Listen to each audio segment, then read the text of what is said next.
Good morning વિદ્યાર્થી મિત્રો, આગળના લેક્ચરમાં આપણે 2.4 દાખલા નંબર સુધી જોયું. હવે આપણે 2.5 દાખલા નંબર જોઈએ. તો એમાં રકમ આ રીતની છે. લંબાઈનો નવો એકમ એવી રીતે પસંદ કરવામાં આવે છે કે શૂન્યાવકાશમાં પ્રકાશની ઝડપ એક એકમ થાય છે. જો પ્રકાશને સૂર્ય અને પૃથ્વી વચ્ચેનું અંતર કાપતા 8 મિનિટ અને 20 સેકન્ડ લાગે, એટલે કુલ 500 સેકન્ડ થશે. વિદ્યાર્થી મિત્રો ખાસ ધ્યાન આપજો. 8 મિનિટ અને 20 સેકન્ડ એટલે 6 અને 48 480 સેકન્ડ 8 મિનિટની અને 20 સેકન્ડ પ્લસ એટલે 500 સેકન્ડ થશે.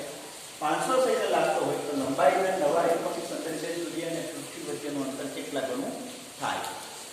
તો અહીંયા જો જવાબમાં જોઈએ તો પ્રકાશની ઝડપ એક લંબાઈનો યુનિટ લઈએ તો t બરાબર 1 સેકન્ડમાં કેટલું અંતર કપાય? તો કે 1 સેકન્ડમાં 1 યુનિટ એટલે પ્રકાશની ઝડપ, એક પ્રકાશની ઝડપ જેટલું અંતર કાપે 1 સેકન્ડમાં. તો અહીંયા સૂર્ય અને પૃથ્વી વચ્ચેનું અંતર તો કે t સેકન્ડમાં કેટલું કાપે? તો t સેકન્ડમાં t પ્રકાશ ઝડપ જેટલું કાપે. તો સમય ગુણ્યા ઝડપ એટલે 500 સેકન્ડ ઇન્ટુ c. અહીંયા c એટલે પ્રકાશની ઝડપ. અહીંયા વિદ્યાર્થી મિત્રો ખાસ ધ્યાનમાં રાખવાનું છે, c ની કિંમત મૂકવાની નથી, માત્ર ને માત્ર એક યુનિટ છે. જેમ મીટર છે એમ પ્રકાશની ઝડપ એક યુનિટ છે. તો કેટલું અંતર કાપશે? તો 500 પ્રકાશની ઝડપ જેટલું અંતર ગણાવે. 500 પ્રકાશ ઝડપ એટલે પ્રકાશ ઝડપ 500 ગણું અંતર ગણાય. તો અહીંયા આપણે આ એક ઉદાહરણ 2.5 આ રીતે હતું.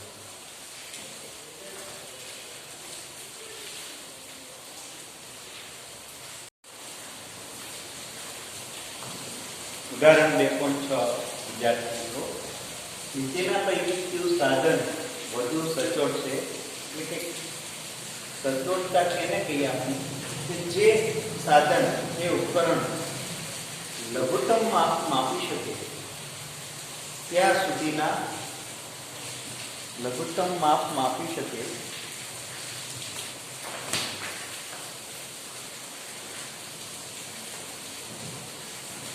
એની સચોટતા વધુ સારી. તો અહીંયા પહેલું આપણે આપેલું છે વર્નિયર કેલિપર્સ કે જેમાં 20 વિભાગો છે. તો વિદ્યાર્થી મિત્રો જવાબમાં વર્નિયર કેલિપર્સની લઘુત્તમ માપ શક્તિ જે આપણે પ્રેક્ટિકલમાં વધુ સારી રીતે સમજીશું. હાલ આપણે માત્ર ને માત્ર એમની લઘુત્તમ માપ શક્તિનું સમીકરણ જોઈએ. તો વર્નિયર કેલિપર્સ ની લમાશનો મતલબ લઘુત્તમ માપ શક્તિ બરાબર મુખ્ય માપપટ્ટી પરના એક વિભાગમાં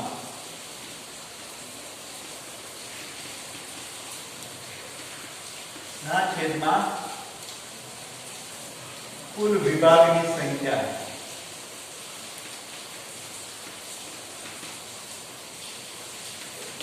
તો અહીંયા આપણને વર્નિયર કેલિપર્સમાં મુખ્ય માપ જે સામાન્ય માપપટ્ટી હોય એ જ હોય છે. એટલે મુખ્ય માપપટ્ટી પરનું એક વિભાગનું માપ 1 mm હોય છે અને કુલ વિભાગની સંખ્યા અહીંયા 100 હોય. ફરી વાર ધ્યાન આપીએ વિદ્યાર્થી મિત્રો, વર્નિયર કેલિપર્સમાં મુખ્ય માપપટ્ટી સામાન્ય મુખ્ય માપપટ્ટી જેવી જ હોય છે. સામાન્ય મુખ્ય માપપટ્ટીમાં 1 સેન્ટીમીટરમાં 10 વિભાગ આવેલા હોય છે. એક વિભાગનું માપ 1 mm અથવા 0.1 સેન્ટીમીટર થશે. તો અહીંયા 1 mm ભાગ્યા 20 તો 1 ભાગ્યા 20 કરીએ તો વિદ્યાર્થી મિત્રો અહીંયા આપણને મળશે મૂલ્ય 0.05 અને અનુરૂપ એની લંબાઈ મળશે. હવે ત્યારબાદ આપણે જોઈએ તો બે સ્ક્રૂ ગેજ. સ્ક્રૂ ગેજમાં પણ એવું જ હોય છે, માઇક્રોમીટર સ્ક્રૂ ગેજ.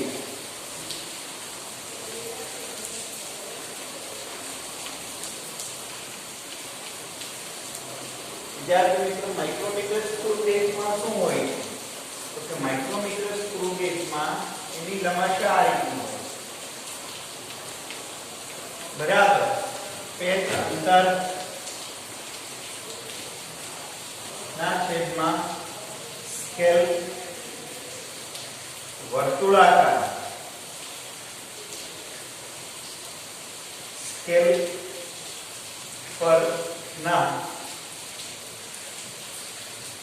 કુલ વિભાગની સંખ્યા.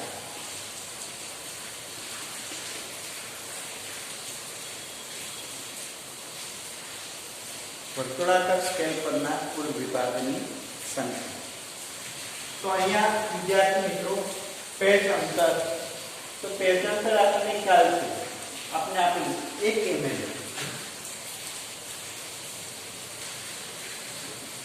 અને સ્કેલ પર કેટલા તો કે 100 વિભાગ છે. તો એમની લંબાઈ થશે 0.01 mm. 0.01. તો આ માઇક્રોમીટર સ્ક્રૂ, આ આપણને વર્નિયર મળશે. ત્યારબાદ આપણે 300 થી પ્રકાશની તરંગ લંબાઈ સુધીનું માપ માપી શકીએ. તો અહીંયા વિદ્યાર્થી પ્રકાશની તરંગ લંબાઈ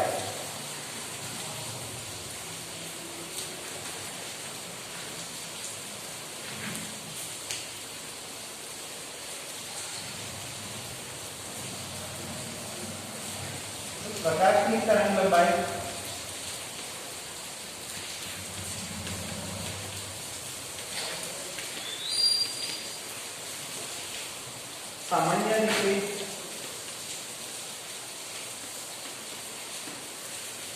એંગસ્ટ્રોમમાં હોય. તરંગ લંબાઈનો એકમ એંગસ્ટ્રોમ. એંગસ્ટ્રોમ એટલે 1 એંગસ્ટ્રોમ. એંગસ્ટ્રોમ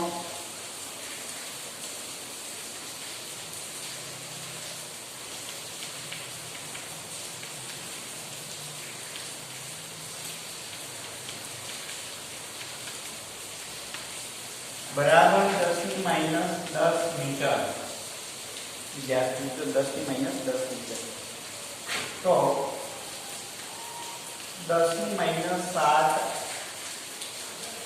mm થશે, મિલીમીટર થશે.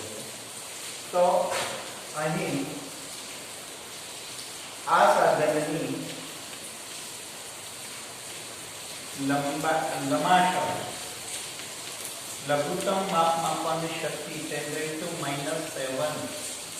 mm હોય છે. તો વર્નિયરની આપણે જોઈએ તો 10⁻², 0.05 એના કરતાં ઓછી મળશે આપણને. સ્ક્રૂ ગેજની 0.01 એના કરતાં લઘુત્તમ મળશે 10⁻⁷ mm. તો અહીંયા આપેલ સાધનની સચોટતા વધુ છે.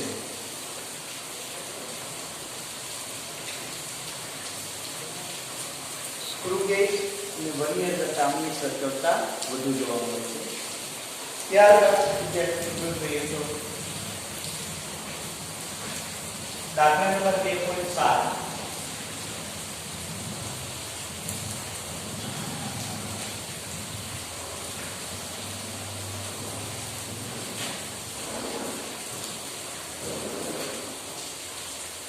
દાખલા નંબર 2.7 માં આપણને એમ છે કે એક વિદ્યાર્થી 100 મોટાઉની ધરાવતા માઇક્રોસ્કોપ વડે માનવ વાળની જાડાઈ માપે છે.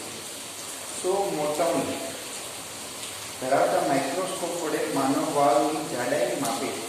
તે 20 અવલોકન નોંધે છે અને નક્કી કરે છે કે માઇક્રોસ્કોપના દૃશ્ય ક્ષેત્રમાં વાળની જાડાઈ 3.5 mm છે.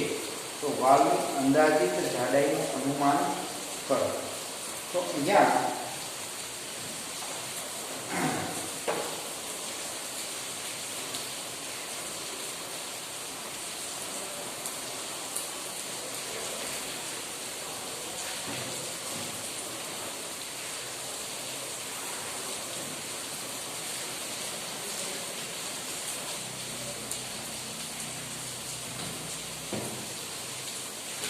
અહીંયા આપણે એમ કહીએ છીએ કે વિદ્યાર્થી મિત્રો માઇક્રોસ્કોપની મોટાવણી, તો માઇક્રોસ્કોપની મોટાવણી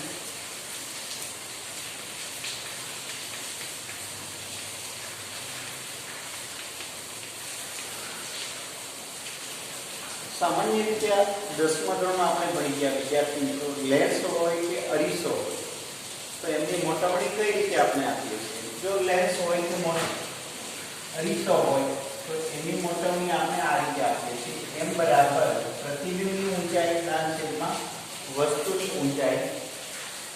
તો આ પ્રતિબિંબની ઊંચાઈ એટલે કે મેળવેલું પ્રતિબિંબ, આ સાચી ઊંચાઈ. તો અહીંયા પણ મોટાવણી જો આપણે વ્યાખ્યાયિત કરવી હોય માઇક્રોસ્કોપની તો આ રીતે માપી શકાય. માપેલું માપ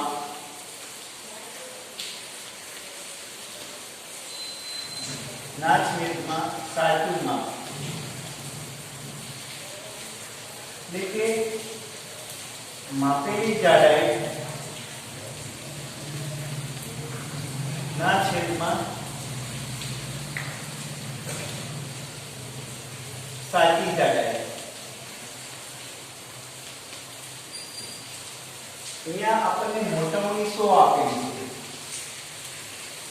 m બરાબર કેટલા છે 100. અને માઇક્રોસ્કોપમાં જોતા વાળની જાડાઈ એટલે માપેલી જાડાઈ,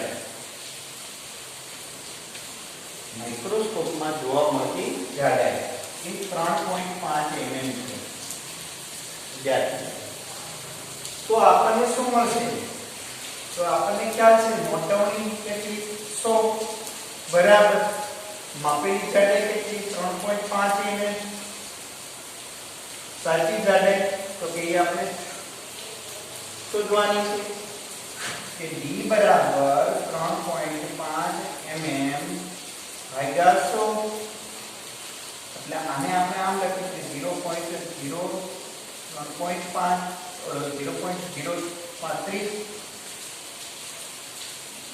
mm, અથવા આમ પણ લખી શકાય d બરાબર 3.5 10 - 2 mm.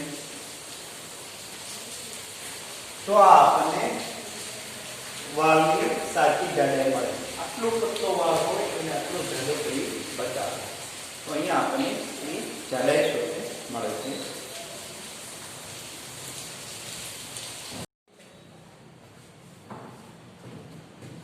સ્વાધ્યાય 2.8 નીચેના પ્રશ્નના જવાબ આપો. પહેલો પ્રશ્ન આ રીતે છે. એ તમને એક દોરી અહીં 1 મીટર પટ્ટી આપેલી છે, તમે દોરીની જાડાઈ કેવી રીતે નક્કી કરી શકો? અહીંયા વિદ્યાર્થી મિત્રો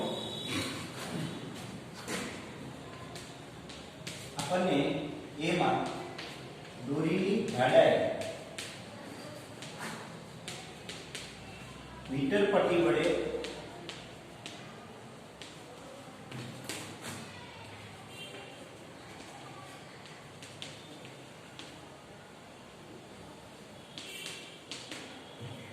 દોરીની જાડાઈ મીટર પટ્ટી વડે નક્કી કરવા માટે આપણે એક સળિયો લઈએ. આ સળિયા પર વિદ્યાર્થી મિત્રો આમ દોરીનો વ્યાસ ખૂબ જ પતલો છે, જેને માઇક્રોમીટર સ્ટિક ગેજ વડે માપી શકાતા નથી. પણ મીટર પટ્ટી વડે જો આપણે માપવું હોય તો આ રીતે માપવું પડે. એક સળિયો લઈએ, આ સળિયા પર આવી રીતે દોરી 5 પાર્ટ છે આટાઓ વીટી,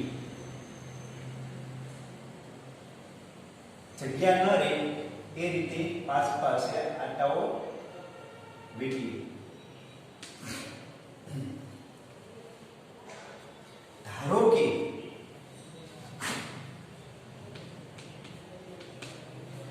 આપણને 1 સેન્ટીમીટરમાં મીટર પટ્ટીના 1 સેન્ટીમીટરમાં 20 આટાઓ મળ્યા.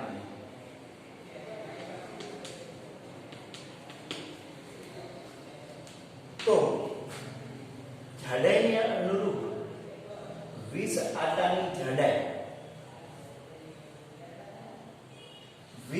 આટા, તો એનો મતલબ એવો થયો કે 20 આટાની જાડાઈ બરાબર 1 સેન્ટીમીટર. તો એક આટાની જાડાઈ કેટલી થાય?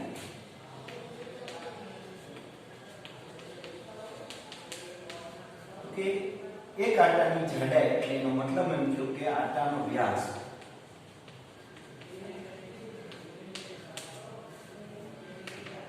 આટાનો વ્યાસ એટલે દોરીની પહોળાઈ. દોરીની પહોળાઈ બરાબર 1/20. 1/20 એટલે 0.05 સેન્ટીમીટર અથવા 0.5 mm આટલી જાડાઈ મળે. આ તો ઉદાહરણ તરીકે છે, આ રીતે માપી શકાય. અમુક આટાઓ ધારો કે 100 આટા બરાબર 1 સેન્ટીમીટર થયું. 1 સેન્ટીમીટર લંબાઈમાં જેટલા આટા થાય એ આટાને 1 સેન્ટીમીટર ભાગ્યા આટાની સંખ્યા એને અનુરૂપ આટાની જાડાઈ મેળવી શકાય.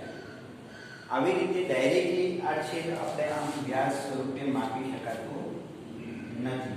આમ ડાયરેક્ટલી એની જાડાઈ માપી શકાય નહીં મીટર પટ્ટી વડે, કેમ કે દોરી પતલી હોવાથી.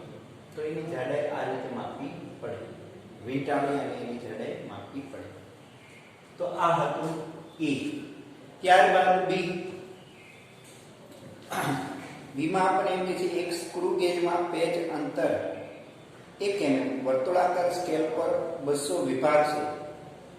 શું તમે વિચારી શકો કે વર્તુળાકાર સ્કેલ પર વિભાગોની સંખ્યા સ્વેચ્છાએ વધારીને સચોટતા વધારી શકાય? અહીંયા વિદ્યાર્થી મિત્રો આપણે શું કીધું છે કે પેચ અંતર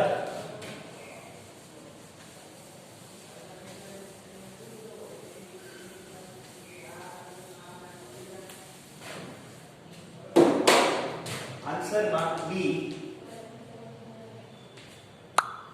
આપણને પેચ અંતર આપ્યું છે 1 mm ને વર્તુળાકાર સ્કેલ 200. તો સ્ક્રૂ ગેજની લંબાઈ જોઈએ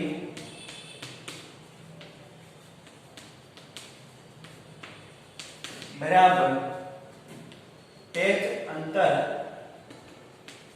ના છેદમાં વર્તુળાકાર સ્કેલ 1 mm ભાગ્યા 200. આ આપણે લિસ્ટ કાઉન્ટ મળે લંબાઈ મળે. વિદ્યાર્થી મિત્રો જેમ જેમ લંબાઈ નું મૂલ્ય ઓછું તેમ એની સચોટતા વધુ. જેમ લંબાઈ લઘુત્તમ માપ શક્તિ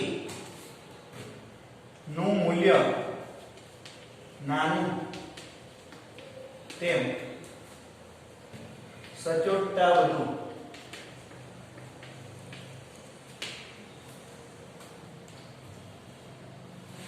તો 200 ની બદલે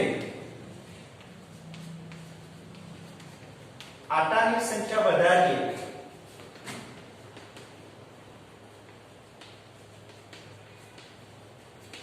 તો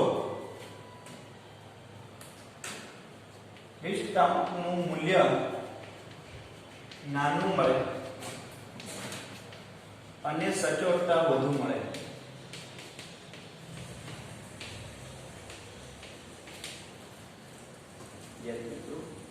તો આ રીતે આપણે આટાની સંખ્યા વધારી લિસ્ટ કાઉન્ટનું મૂલ્ય નાનું એટલે લઘુત્તમ માપ શક્તિનું મૂલ્ય નાનું તેમ સચોટતા વધુ એવી રીતે માપી શકીએ. ત્યારબાદ વિદ્યાર્થી મિત્રો આપણે આમાં સી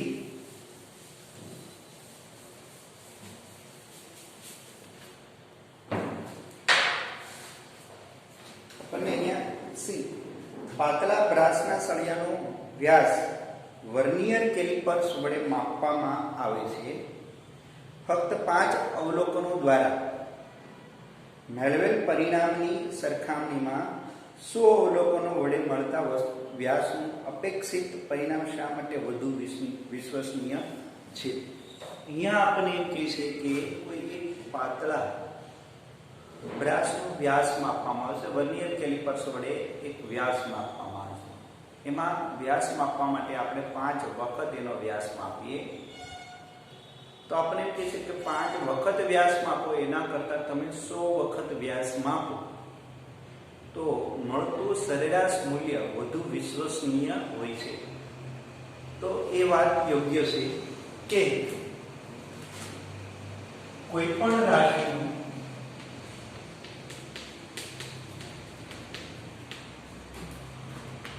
સાચું મૂલ્ય અથવા સરેરાશ મૂલ્ય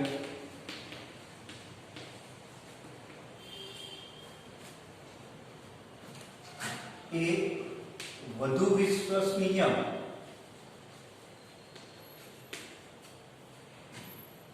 ત્યારે મળે કે તેનું અવલોકન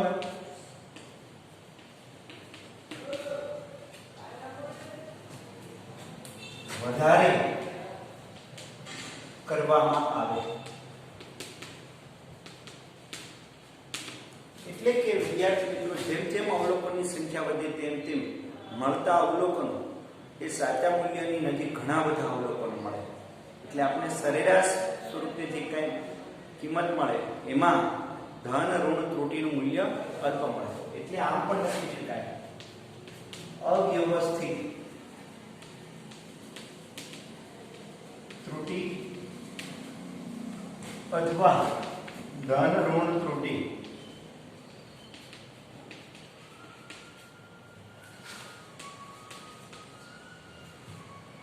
નાની મળે છે. જેમ ત્રુટિ નાની તેમ વધુ વિશ્વસનીય મૂલ્ય આપણને પ્રાપ્ત થાય. તો આ આપણને 2.8. તો ત્યારબાદ દાખલા નંબર વિદ્યાર્થી મિત્રો 2.9.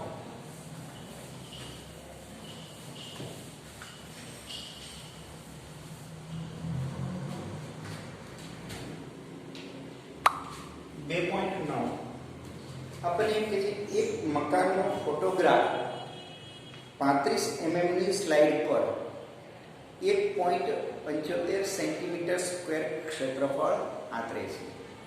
એટલે કે એક સ્લાઇડ છે. આ સ્લાઇડમાં ફોટોગ્રાફ આટલું ક્ષેત્રફળ આંતરે છે. આ ક્ષેત્રફળ આપણે લઈએ એ બરાબર 1.75 સેન્ટીમીટર સ્ક્વેર.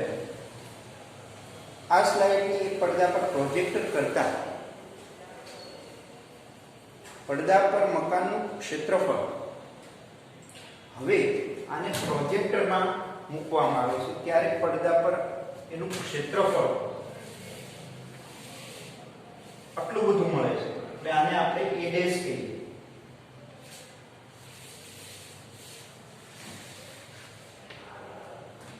આ મૂળ ફોટોગ્રાફ કેમેરા વડે લીધેલું પ્રતિબિંબ અને આ કેમેરાને આપણે પ્રોજેક્ટરમાં સ્ક્રીન ઉપર જોઈએ છીએ ત્યારે સ્ક્રીનમાં એનું ક્ષેત્રફળ અને એક ક્ષેત્રફળ આપણે આપે છે 1.55 મીટર સ્ક્વેર. તો પ્રોજેક્ટર અને પડદાની ગોઠવણીની રેખીય ગોઠવણી શું હોય છે? તો અહીંયા આપણે વિદ્યાર્થી મિત્રો ખાસ જોઈએ તો પહેલું મોટવણી બરાબર ક્ષેત્રફળની મોટવણી.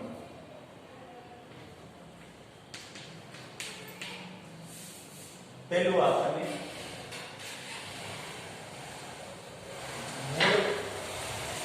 ફોટોગ્રાફ નું ક્ષેત્રફળ એ બરાબર પાઈ r સ્ક્વેર બરાબર 1.75 mm centimetre square. Centimetre square માં કન્વર્ટ કરીએ એટલે આટલું મીટર સ્ક્વેર મળશે. પ્રોજેક્ટરમાં ફોટોગ્રાફનું ક્ષેત્રફળ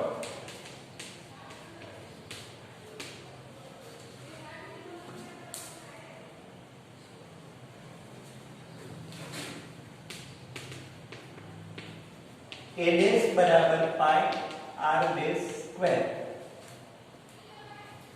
એ આપણે મળશે 1.55 મીટર સ્ક્વેર. તો અહીંયા વિદ્યાર્થી મિત્રો મોટવણી બરાબર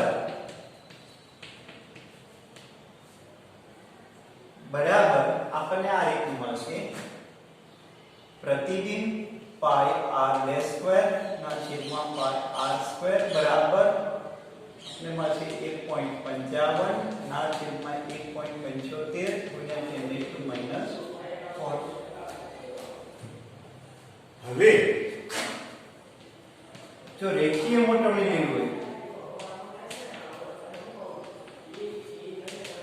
તો આપેલી જે કે મોટવણી છે એમાં આપણને આ રીતનું મળશે. r ડેશ ના છેદમાં r એનો વર્ગ એનું મૂલ્ય આપણને જે કે મળશે એ છે. સાદા કેલ્ક્યુલેટર વડે તમે કેલ્ક્યુલેટમાં જોઈ લેશો એ આવશે.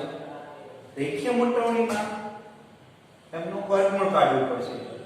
જે કંઈ જવાબ આવશે એનું વર્ગમૂળ. ખરેખર એનું આ રીતનું છે. રેખીય મોટવણી એટલે એનો મતલબ એવો છે કે એક પરિમાણની મોટવણી. જ્યારે ક્ષેત્રફળ છે એ દ્વિપરિમાણમાં છે. શામાં છે? દ્વિપરિમાણ. આ જે મોટવણી એટલે દ્વિપરિમાણમાં મોટવણી એવી.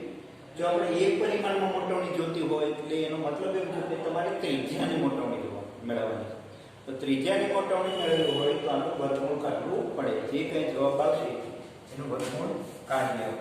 આપણે એ કરીએ. આ જે આવશે એ ક્ષેત્રફળની મોટવણી. રેખીય મોટવણી માટે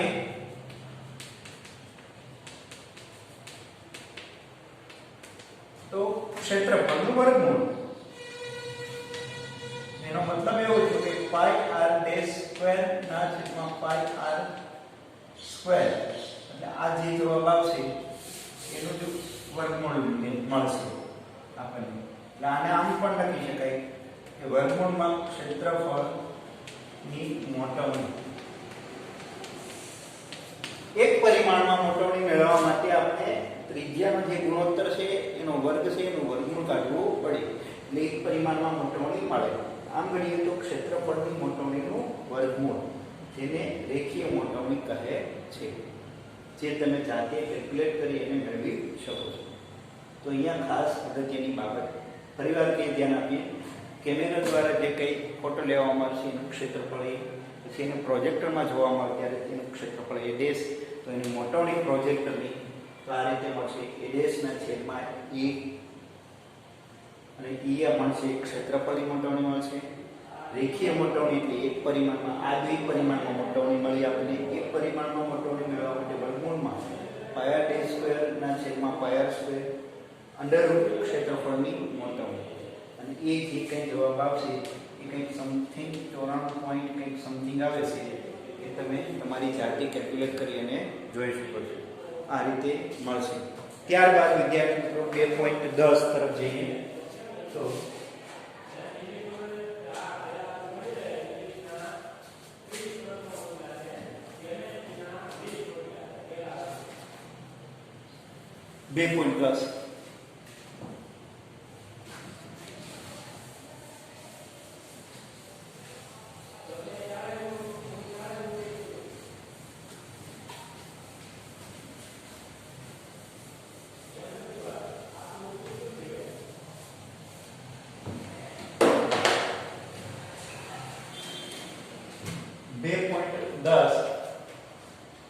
નીચે આપેલી સંખ્યામાં સાર્થક અંકોની સંખ્યા નક્કી કરો.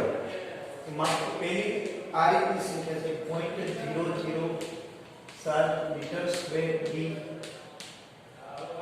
2.64 કેજી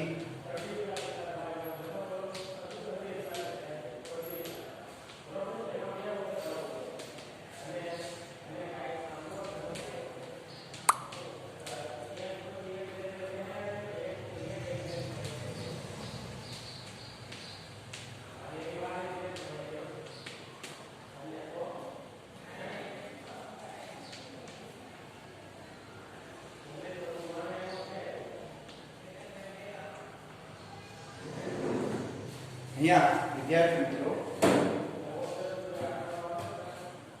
સાર્થક અંકોની સંખ્યામાં લખવાની છે. તો પહેલી સંખ્યા છે 0.007. તો વિદ્યાર્થી મિત્રો આને આપણે આ રીતે લખી શકીએ 7 ગુણ્યા 10 ની 1 2 અને 3 સ્ટેપ હશે એટલે 3 મીટર સ્ક્વેર. તો આમાં એક અંક છે એટલે સાર્થક અંકની સંખ્યા 1. આમાં 2.64 10 10 ની ઉપર જે ઘાત છે એ સાર્થક અંકમાં એનો સમાવેશ થતો નથી. તો આમાં 1 2 અને 3. તો અહીંયા આપણને 3 સાર્થક અંક મળે છે.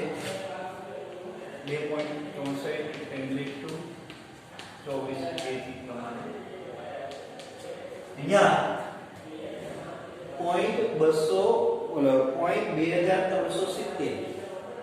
તો આમાં આપણે સાર્થક અંકની સંખ્યા ગણીએ તો આને આવી રીતે લખી શકાય. 1 પોઈન્ટ ખસે 2.370 10⁻⁻1 ગ્રામ પર સેન્ટીમીટર ક્યુબ.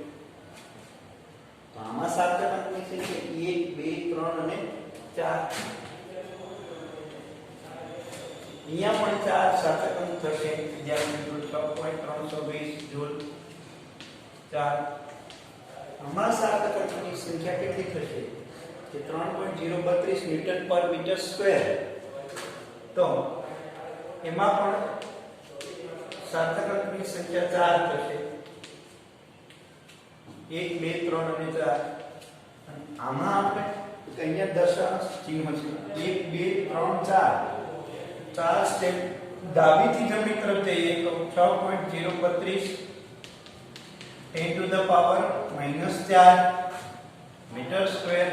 1 2 અને 3 અને 4. આમાં પણ 4 સાર્થક અંકની સંખ્યા કેટલી થશે 4 થશે. તો અહીંયા આ રીતે આપણને સાર્થક અંકોની સંખ્યા મળશે વિદ્યાર્થી મિત્રો. ત્યારબાદ આપણે જોઈએ તો 2.11